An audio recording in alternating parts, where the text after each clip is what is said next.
Seberapa penting branding diri untuk akun kita? Banyak pemula yang belum. Apa itu branding diri? Apa itu personal branding? Padahal kalau kita ingin menjadi seorang content creator yang sukses, kita itu harus berani membranding diri kita. Jadi branding diri atau personal branding itu adalah proses menciptakan dan membangun citra atau identitas pribadi yang unik dan profesional ya, sehingga orang lain itu bisa membedakan antara kita dan orang lain. Tujuan personal branding itu bisa meningkatkan kesadaran dan pengakuan, bisa membangun kepercayaan, dan bisa membangun reputasi, dan bisa juga meningkatkan karir dan kesempatan bisnis, dan bisa juga membuat diri kita itu menjadi menonjol dari orang lain. Tentunya bisa meningkatkan pendapatan kita ya. Jadi branding diri itu adalah cara bagaimana kita itu mengenalkan diri kita kepada penonton kita. Misalnya nih, kita itu ingin dikenali sebagai konten kreator edukasi. Berarti konten kita itu seputaran tentang edukasi. Berarti kita itu dinilai ahli dalam bidang tersebut. Dan misalnya lagi nih, kita ingin mengenalkan diri kita itu sebagai konten kreator komedi ya. Berarti konten-konten kita itu seputaran soal komedi. Jadi kalau konten-konten kita itu seputaran komedi, orang mengenali kita itu sebagai konten kreator komedi. Nah, begitulah cara mengenalkan diri kita itu ke penonton kita ya. Jadi branding diri ini bisa disebut ciri khas. Inilah yang membedakan kita dengan konten-konten kreator lain.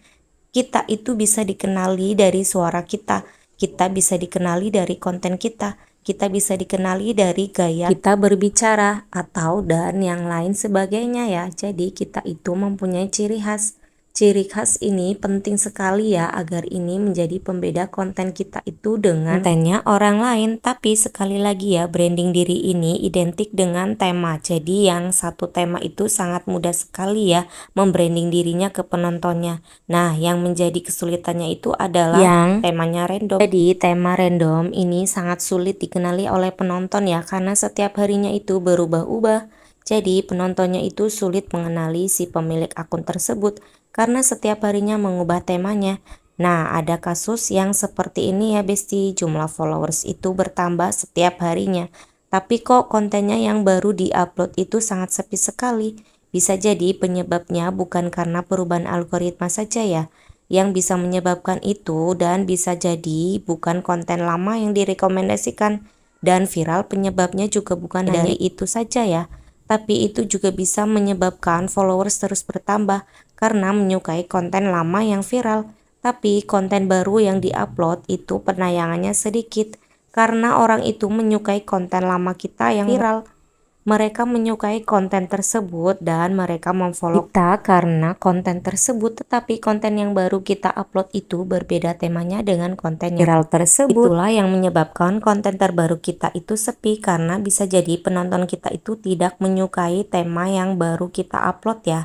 Memang sih pihak Facebook itu peraturan dan kebijakannya itu tidak menyebutkan kita itu harus satu tema ataupun tema random ya. Tapi kalau ditanya Meta AI atau CS Metanya langsung itu, mereka langsung menyarankan konten yang satu tema ya daripada konten yang random, karena algoritma Facebook lebih mengutamakan konten yang satu tema.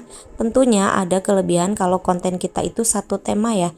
Yang pertama adalah meningkatkan reputasi dan kepercayaan dengan audiens ataupun penonton kita ya.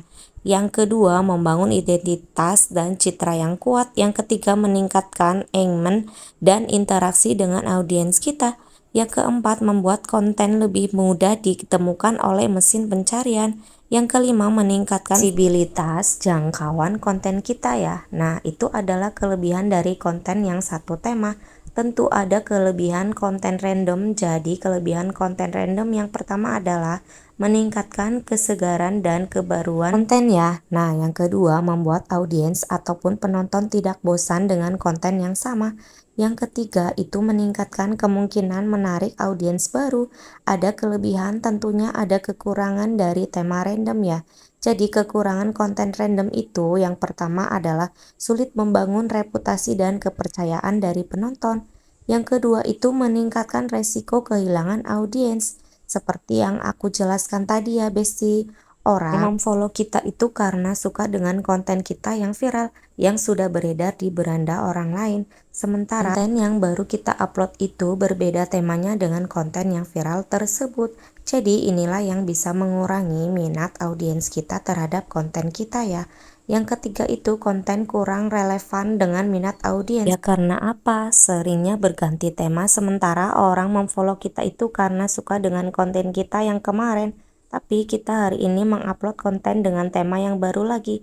Ini bisa mengurangi minat audiens kita ya Besti. Dan yang keempat, kalau sudah seperti ini pasti akan sulit meningkatkan engagement dan interaksi. Jadi algoritma Facebook itu lebih memprioritaskan konten dari teman dan keluarga. Jadi pihak Facebook itu ketika kita upload konten lebih mengutamakan menyebarkan dan merekomendasikan konten kita itu ke teman, keluarga, dan ke pengikut kita terlebih dahulu. Kalau sudah mendapatkan respon yang bagus seperti mereka melihat konten kita, terus mereka berinteraksi seperti memberikan interaksi berupa like, komentar, ataupun share, maka konten kita itu akan disebarluaskan kembali oleh pihak Facebook ke beranda-berandanya orang lain lagi ya. Nah, yang kedua itu konten yang relevan dengan minat audiens ya. Jadi algoritma Facebook akan menyebarkan konten yang disukai dengan minat audiensnya ya. Misalnya audiensnya itu suka dengan konten memasak, maka berandanya itu akan banyak bermunculan konten yang memasak tersebut. Yang ketiga, algoritma Facebook itu akan memprioritaskan atau lebih merekomendasikan konten dengan engagement tinggi ya. Maksudnya konten yang mendapatkan interaksi yang bagus dari penontonnya, berarti konten tersebut dianggap oleh sistemnya Facebook itu adalah konten yang disukai oleh pengguna Facebook, sehingga banyak interaksi di konten tersebut. Makanya sistem atau algoritmanya itu akan lebih menyebarkan konten tersebut. Yang keempat, algoritma Facebook itu lebih mengutamakan konten yang konsisten dan berkualitas. Jadi, agar konten-konten kita itu cepat dan mudah terbaca oleh algoritma Facebook, sebaiknya kita memang membuat konten yang disukai, yang diminati oleh penonton kita ya. Karena konten bisa viral, bisa FYP ya, karena dari konten kita itu sendiri, konten kita itu disukai atau tidak oleh penonton kita. Mereka memberikan respon atau tidak ke konten kita itu, barulah sistemnya itu akan merekomendasikan konten kita sesuai dengan reaksi ataupun respon dari penonton kita ya. Makanya di sini perlu sekali kita itu mengenalkan diri kita kepada penonton kita sesuai dengan passion kita ya. Misalnya passion kita itu di masakan atau misalnya di komedi. Ya kita buat konten yang sesuai dengan apa yang kita bisa dan kita mampu. Misalnya konten kita itu bertemakan edukasi. Berarti kita mengenalkan diri kita sebagai konten edukasi. Agar apa? Agar kita itu mempunyai ciri khas dari konten-kontennya orang lain. Jadi tujuan kita itu membranding diri kita ya, karena branding diri ini identitas dengan ciri khas atau bisa dibilang dengan tema. Makanya kita itu perlu menentukan yang namanya tema ya Besti.